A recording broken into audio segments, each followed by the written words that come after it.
Mr. President, this week we're debating the Republican tax relief plan.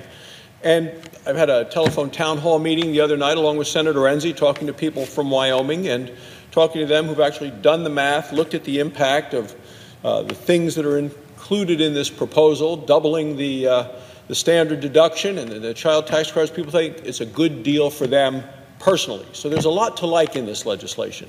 It gives tax cuts to hardworking American families. It makes taxes simpler and fairer, and it makes American businesses more competitive around the world. It makes our economy stronger here at home. Well, that's all good news for our country and for the American people. Now, there's other good news in this legislation, and it's something I continue to hear about at home over the Thanksgiving recess in Wyoming, is that it wipes out the Obamacare insurance mandate tax. This is the tax penalty that the Obama health care law forced on the American people. Under the Republican plan, people would no longer have to pay a tax penalty to the IRS if they didn't want the Democrats' expensive health insurance, or if they just couldn't afford it.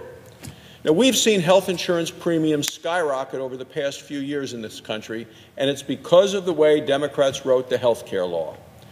The costs as well as the deductibles are so high that many people find that even if they have paid for the expensive insurance, the deductible is so high that they still can't afford to get the care that they need.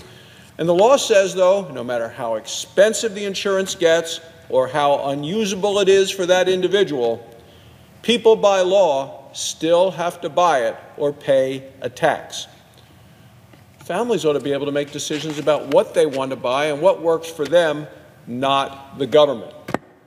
Well, and I believe if people don't want to buy the Obamacare insurance, they shouldn't have to pay a tax penalty to the IRS. Those are the things that we're looking at, Mr. President. And it was interesting. There was today in the New York Times, there was more than a half a page devoted to this on the topic, millions pay penalty instead of buying policy.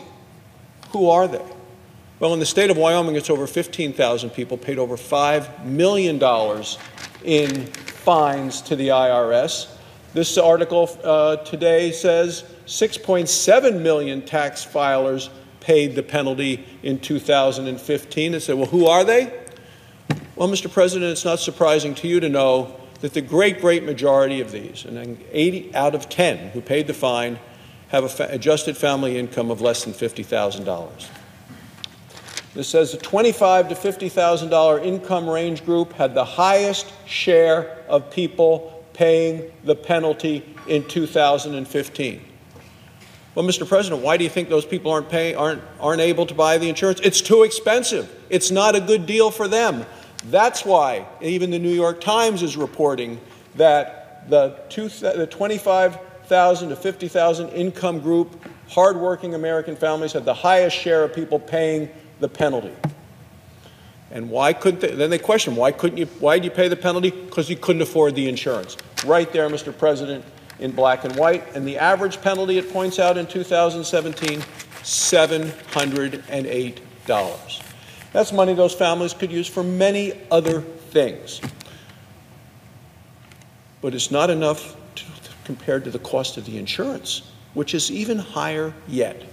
A single woman would have to pay a tax of either $695 or 2.5% of her income, whichever is higher. That's the way the rules or the laws are. The average over $700. If it's a couple, the tax would be double that. If the family with kids, they pay additional for each of the children. A majority of Americans say that they don't even have enough savings, Mr. President, today to cover a $500 emergency expense if one came up. So who actually pays? Well, of these over 16,000 people in Wyoming who paid the penalty, these are hardworking men and women who are opposed to the fact that Washington, the federal government under Obamacare, says they have to pay a tax if they don't buy a government product that doesn't work for them. So across the country, we see over 6 million people who were hit with this extra tax. Look, the Obamacare insurance mandate tax is a direct tax on the working people of this country. I think it's not right. The Republican Party members of the Senate think it's not right. Washington should not make people pay higher taxes just because they can't afford expensive Obamacare insurance. People shouldn't be forced to buy a product that's not the right choice for them and their families.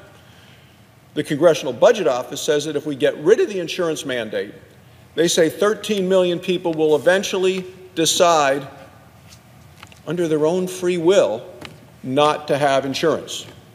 These people don't view it as a good benefit for them. That's why they may walk away from it. They don't view it as worth their money. Republicans want to give all of these people a tax cut. Democrats want to make sure that people still have to pay the tax penalty. Mr. President, there's a lot that I want to change about how America's health care system works. I want to repeal the entire health care law that the Democrats wrote a few years ago. I want to return the money and the decisions back to the people. We do that at the state level, where people at the local level can make the best decisions about what works best for them and their state, not a one-size-fits-all coming out of Washington.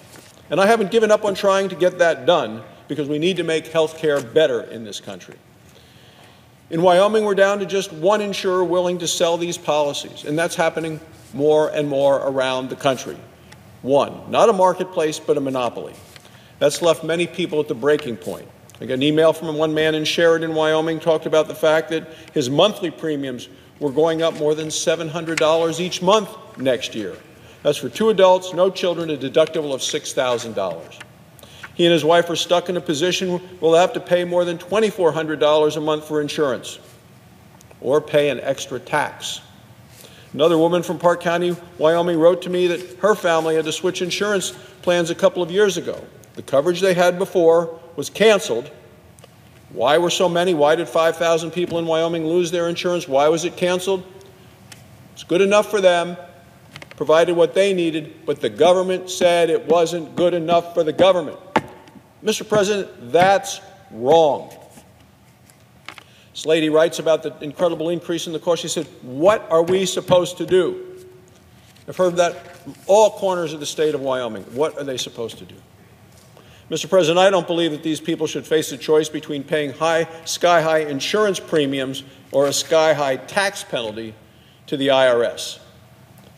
People of Wyoming, people around the country, they want to buy insurance that's affordable, that works for them and fits the needs of them and their families.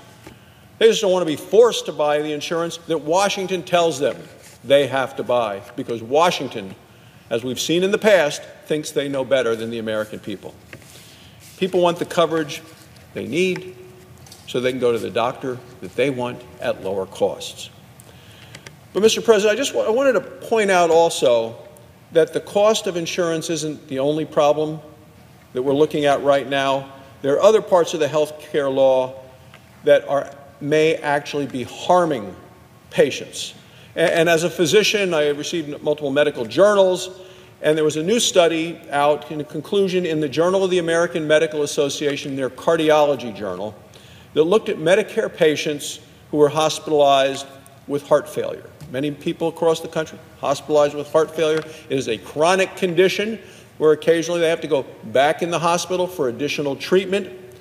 Well, there was a program in the health care law that started to penalize hospitals if that Medicare patient was readmitted to the hospital within 30 days after they had been released from the hospital. Now, there are a number of reasons that may happen, but the goal was to penalize hospitals, and the goal, laudable goal, was to give patients better treatment. But that's not what happened. This is the problem, Mr. President. The Democrats wrote into this law, and then with the regulations that came out, that they did this in a way that really had no evidence that the policy would actually help patients and save money at the same time. They said, we're going to penalize patients, and if we're going to penalize hospitals, if every hospital improved their numbers, they were still going to grade it on a curve. So if you didn't improve enough, you were still going to be penalized. Well, Mr. President, that has huge impacts for hospitals that take sicker patients, in terms of location of where they are, in terms of how they can do follow-up with patients. Well, it turns out, and this is a study in the Journal of the American Medical Association, a well-respected journal, their cardiology, their heart issue, that says that the death rate, Mr. President, actually went up after hospitals faced this new requirement.